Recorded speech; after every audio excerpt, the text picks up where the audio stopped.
அதிகாரம் 21. யோசபாத் யூதா தேசத்தை ராஜ்யபாரம் பண்ணின செம்மையான ராஜாக்களில் ஒருவன். அவனுடைய குமாரனாகிய யோராமோ யூதாவின் ராஜாக்களில் துன்மார்க்கர்களில் ஒருவன். யோசபாத் தன்னுடைய ராஜ்யபாரத்தின் போது யூதா தேசத்திலே ஆவிக்குரிய மறுமலர்ச்சியை ஏற்படுத்தினான்.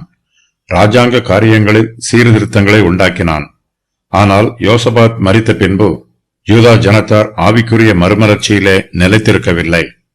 யோசபாத் தன்னுடைய சிரேஷ்ட புத்திரனாகிய யோராமுக்கு ராஜ்யத்தை கொடுக்கிறான். யோராம் தன்னுடைய சகோதரரை கொன்று போடுகிறான். யோராமின் விக்கிரக ஆராதனையும் அவன் செய்த மற்ற பாவங்களும், எலியா யோராமுக்கு விரோதமாக சொன்ன தீர்க்க தரிசனம். தேவனுடைய நியாய தீர்ப்பு யோராமின் மீது வருகிறது. ஏதோமியர் யோராமுக்கு விரோதமாக கலகம் பண்ணுகிறார்கள். பெலிஸ்தரும் அரபியரும் யோராமின் குடும்பத்தாரை சிறைப்பிடிக்கிறார்கள். யோராமுக்கு அவனுடைய குடல்களில் தீராத நோய் உண்டாயிற்று. ஆனாலும் கர்த்தர் தாவீதின் வம்சத்தை அழிக்க சித்தமில்லாதிருக்கிறார்.